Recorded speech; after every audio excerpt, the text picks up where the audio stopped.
Hello दोस्तों, मैं हूँ सौम्या और आप देख रहे हैं आर्ट वाले। Welcome back to my channel. और हम स्टार्ट करेंगे अगेन एक सिंपल टेक्निक ऑफ शेडिंग के साथ वाटर ड्रॉप्स बनाना। ये एक बहुत सिंपल टेक्निक है जो आपके पास अवेलेबल चीज़ें हैं उससे ही बन सकती है और इतनी सिंपल तरीके से बन सकती है। बस आपको टेक्निक्स देखनी है कैसे बन रहा है और किस तरीके से बना सकते हो आप इजी तरीके से। तो हम उसमें यूज़ करने वाले हैं सिंपल पेंसिल।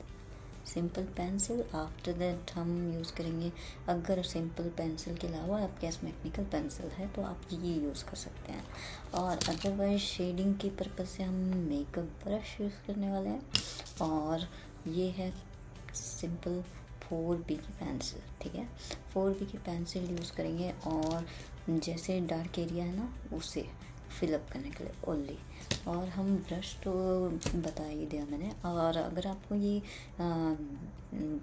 इरेज़र पता हो, ये बड़ी इरेज़र आती है, छोटी इरेज़र आती है, इलेक्ट्रिक इरेज़र आती है, आप कुछ भी यूज़ कर सकते हैं। ठीक है, इसमें कोई रिस्ट्रिक्शन नहीं है। बस ये अगर ये वाली इरेज़र है तो यहाँ पे पॉइंटेड होना चाहिए कुछ, तो हमको ईजी होता है इरेज करने के लिए। और ये तो आपको पता ही है, हर तरीके से आप कर सकते हैं। ठीक है, तो हम इजी तरीके से स्टार्ट करने वाले हैं वाटर ड्रॉप्स बनाना। और ये इतना इजी है और इतना स्मूथ शेडिंग के साथ कि आप किसी भी पेपर पे बना सकते हैं। बट सबसे ज़्यादा डिफ़िकल्टी मैंने देखा है कि लोगों को होती है वाइट पेपर पे बनाने पे। अगर वाइट पेपर पे आप बना रहे हैं मतलब आपकी टेक्निक्स अच्छी है, राइट।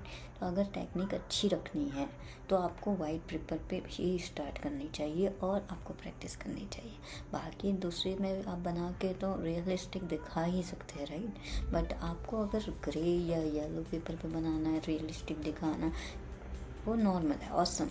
बट अगर वाइट पेपर पे बनाना है तो कैसे बनाएं, यही एक टॉपिक है। और इतना अच्छा टॉपिक है ना ये कि हर कोई ऐसे डिटेल पे नहीं बनाता, मैंने देखा। तो मुझे लगा कि ये चीज़ मैं आपके साथ शेयर करूं और अच्छे से आपको स्टेप बाय स्टेप हर एक चीज़ बताऊं कि ये कैसे मैं बना रही हूँ, है ना।